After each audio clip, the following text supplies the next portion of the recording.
इसीलिए मैं आपको कोई सख्त नहीं कर रही हूँ कि इसी आसन में बैठना है, आपको पद्मासन ही लगाना है, इसलिए नहीं कह रही हूँ, क्योंकि आप जिसमें आरामदायक स्थिति में और कमर गर्दन सीधी रखते हुए और स्थिर बैठ सके उसमें बैठ जाइए। वो कोई भी आसन हो सकता है, सुखासन हो सकता है, वज्रासन हो सकता है, स्वास्तिकासन हो सकता है, सिद्धासन हो सकता है। सिद्धासन औरतों को नहीं लगाना चाहिए वैसे, और पद्मासन भी हो सकता है। तो उसी आसन में बैठ जाएंगे बिल्कुल आराम से। ध्यान रखेंगे कि आपकी कमर और गर्दन बिल्कुल सीधी। कमर गर्दन सीधी रखते हुए अपनी कंधों को थोड़ा पीछे की ओर खिसकाएंगे। अब यही से सबसे पहले शुरू करेंगे भस्त्रिका।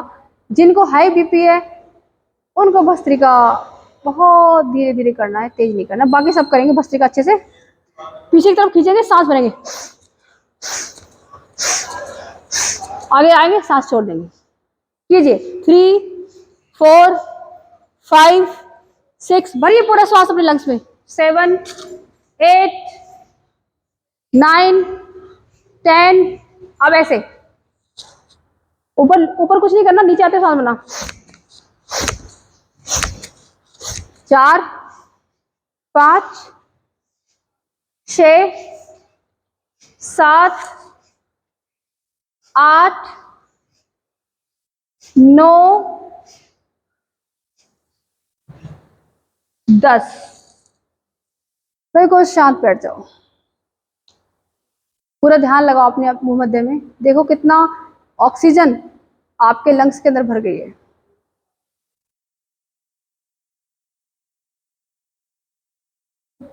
वजन कम करने वाली मुद्रा बना लो ये वाली, क्योंकि सबको अधिकतर वजन कम करना है यहाँ पे। ये मुद्रा बना लीजिए वजन कम करने के लिए। कपालभाति करेंगे। प्रारंभ कर दें, 1 सेकेंड में एक स्टॉक। जिनको हाई बीपी है वो 2 सेकेंड में एक स्टॉक। 2 मिनट कपालभाति करेंगे, 2 मिनट, यानी कि 160 स्टॉक लगाने।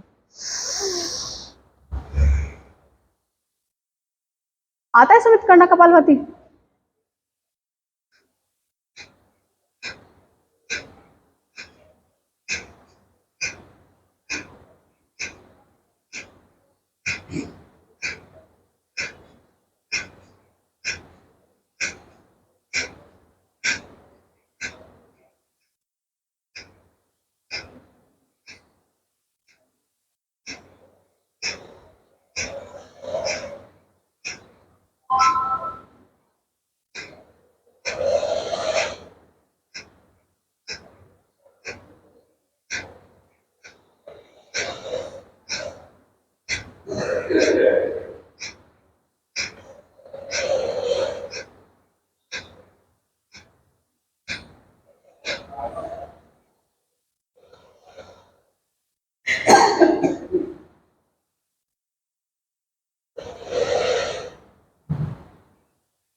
कंप्लीट हो गया है। अब सूर्य भेदी और चंद्र भेदी कराएंगे आज आपको। सूर्य भेदी और चंद्र भेदी। सूर्य भेदी जो है गर्मी पैदा करता है। जिनको कफ वगैरह है वो सूर्य भेदी करेंगे। सब जिनका बीपी लो रहता है वो भी, जो नॉर्मल रहते हैं वो भी सूर्य भेदी करेंगे। परंतु जिनको बीपी हाई रहता है वो केवल चंद्रभेदी करेंगे। बीपी हाई है किसी क्लास में? नहीं है, तो आपको चंद्रभेदी करना है, ठीक है। सूर्यभेदी आप नहीं कर सकते। अब मैं दोनों की स्थिति बताती हूँ कैसे कैसे होती है। आप चंद्रभेदी करेंगे, सूर्यभेदी सबको करना है, फिर बाकी सबको कैसे करते हैं सीखिए। उसका बिल्कुल अपोजिट चंद्रभेदी है। सूर्यभेदी ऐसे होता है, राइट से श्वास को अंदर भरना है और लेफ्ट से निकालना है। कैसे? राइट से भरा, लेफ्ट से निकाल दिया, फिर राइट से भरा, पूरा लंबा गहरा श्वास लेफ्ट से निकाल दे। ये होता है सूर्यभेदी प्राणायाम, ठीक है। चाहे तो आप इसमें कुंभक भी कर सकते हैं बीच में, जैसे राइट से भर रहे हो, थोड़ा रुके, फिर कुंभ निकाल दिया, थोड़ा सा रुके। चंद्रभेदी इसका अपोजिट है, लेफ्ट से ही भरना है, राइट से निकालना है, फिर लेफ्ट से भरना है, राइट से निकालना है। ये चंद्रभेदी है। ऐसे रुके थोड़ा,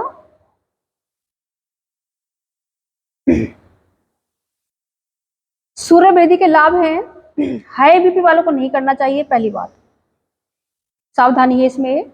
लाभ है, स्त्री रोगों में विशेष लाभकारी सूर्यभेदी, रक्त को शुद्ध कर देता है, त्वचा रोगों को समाप्त करता है, त्वचा सुंदर बनाता है, अजीर्ण को ठीक कर देता है, अपच ठीक होती है इससे, यानी कि कब्ज संबंधी बीमारियां दूर होती हैं सूर्यभेदी से, खाना अच्छे से पचने लगता है, डाइजेशन अच्छा हो जाता है, वात और कफ को समाप्त करता है, जिसकी प्रॉब्लम अधिकतर लोगों को है आज। तो सूर्यभेदी प्राणायाम इतना लाभकारी है, वात पित्त कफ को समाप्त करता है। चंद्रभेदी लो बीपी वालों को नहीं करना चाहिए, चंद्रभेदी जिनको कफ प्रॉब्लम है उनको नहीं करना चाहिए, सावधानी है ना। लाभ इसके यही है कि पित्त को शांत करता है और शरीर में गर्मी को बढ़ाता है। इसे केवल 5 चक्र करेंगे, केवल 5। प्रारंभ में किसी भी प्राणायाम के केवल 5 चक्र कम से कम 1 हफ्ते तक करने होते हैं, तब आगे बढ़ा जाता है। इसके बाद कराएंगे आज आपको शीतली। शीतली में जीभ से धीरे धीरे सांस को भरने से,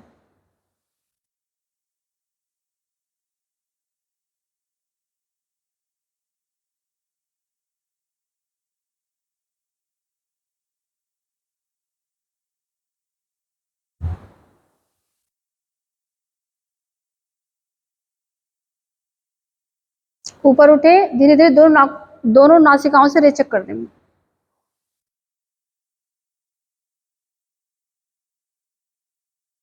जीभ को चम्मच की तरह बाहर निकालो, मुंह से धीरे धीरे जीभ के थ्रू सांस भरते चले जाओ, जहां तक सांस जाएगी बिल्कुल शीतलता प्रदान हो जाएगी। शीतली प्राणायाम गर्मियों के दिन है, शीतलता प्रदान करने के लिए।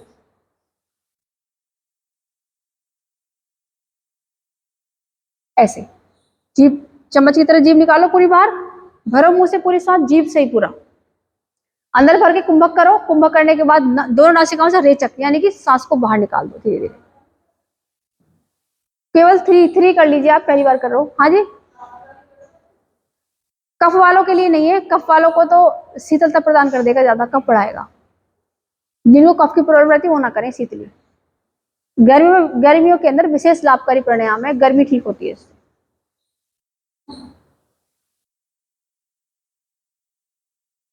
3 हो गए कंप्लीट, गरिमा जी 3 हो गए। हाँ हाँ बिल्कुल, जीभ तो अंदर करते हो, सांस भरते ही ऐसे कर। 3 क्रियाएं पूरी करने के बाद उद्गीत करेंगे आज, उद्गीत प्राणायाम। उद्गीत के बाद सीधा ध्यान। 3 श्वास पूरी हो गई, ठीक है। यहां से उद्गीत करेंगे, एक साथ सबको ओम की मधुर तेज ध्वनि करनी है 3 बार, और फिर आंखें बंद कर लेनी है ध्यान के लिए। कैसे? श्वास भरो मेरे साथ सभी, लंबी गहरी, एक साथ ओम।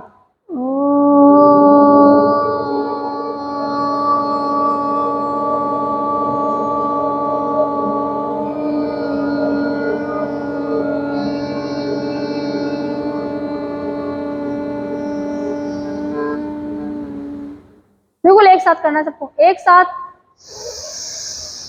भरो श्वास, प्रारंभ करो।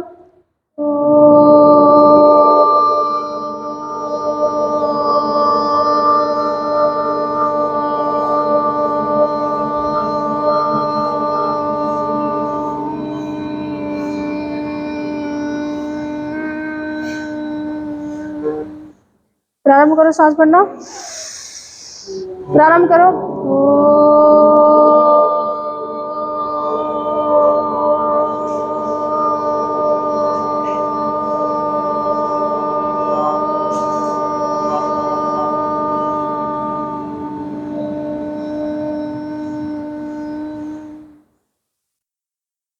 आंखें बिल्कुल कोमलता से बंद, कोई भी आंखें नहीं खोलेगा। अपने हाथों की कोई मुद्रा नहीं, हाथों को बिल्कुल ढीला छोड़ दो। केवल अपनी सांसों को देखना शुरू करो।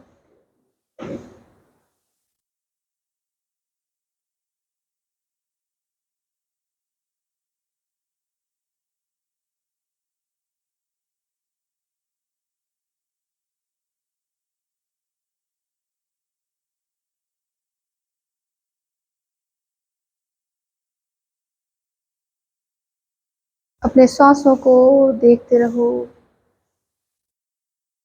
कैसे सांसें अंदर जा रही हैं, कैसे सांसें बाहर आ रही हैं। केवल सांसों को देखना है।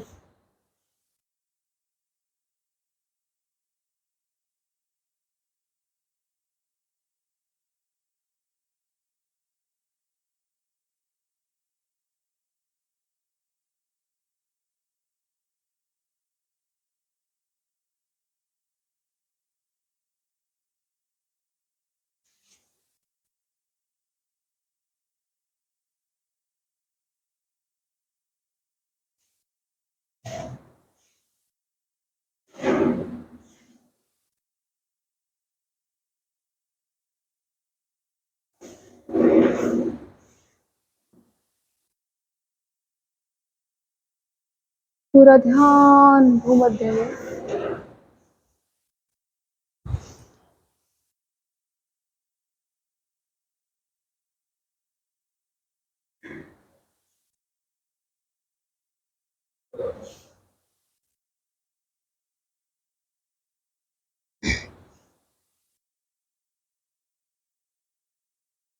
अफर्मेशन करेंगे। मैं बिल्कुल स्वस्थ हूँ, मैं बहुत प्रसन्न हूँ, मुझे कोई भी दुख नहीं है, मैं अपनी इंद्रियों की रानी हूँ, मैं किसी की भी गुलाम नहीं, मेरे अंदर दिव्य शक्तियाँ स्थित हैं, मेरा मन पूर्णतया शांत है, मेरे पास मेरी प्रत्येक समस्या का समाधान है, परमात्मा हमेशा मेरी रक्षा करते हैं,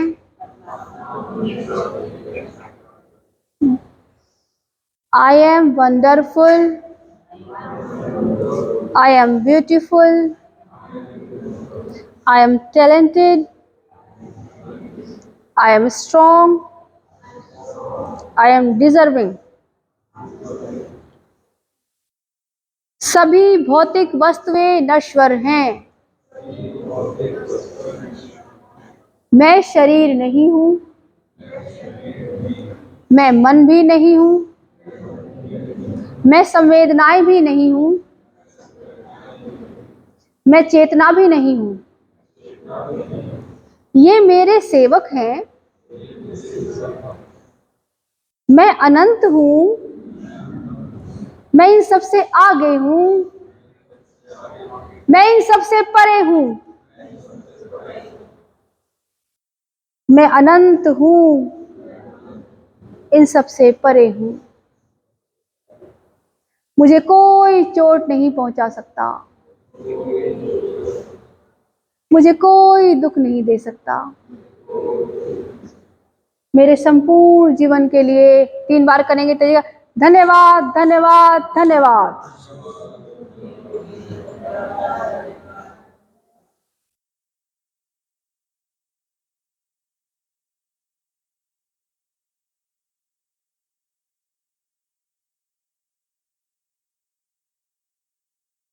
अपने आज्ञा चक्र में सूक्ष्म शरीर के द्वारा मन से चित्रण करेंगे ओम का। और एक बार लंबी गहरी श्वास के साथ ओम का चित्रण करते हुए ओम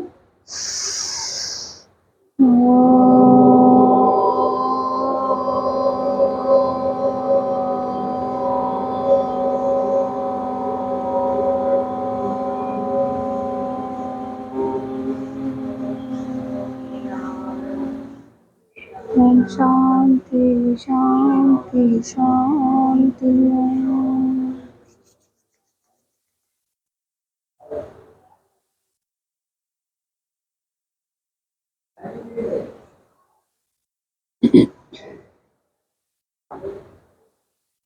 अच्छा, आपको क्वेश्चन था एक दिन, वो उसका आंसर ये है कि ये जो नहीं हूं वाली बात है ना ब्रह्मांड में, वो अंग्रेज कह रहे हैं, ऐसा फॉरेनर्स कह रहे हैं ना, लेकिन आध्यात्म का ज्ञान तो सब यहीं से ले रहे हैं, भारत से ही।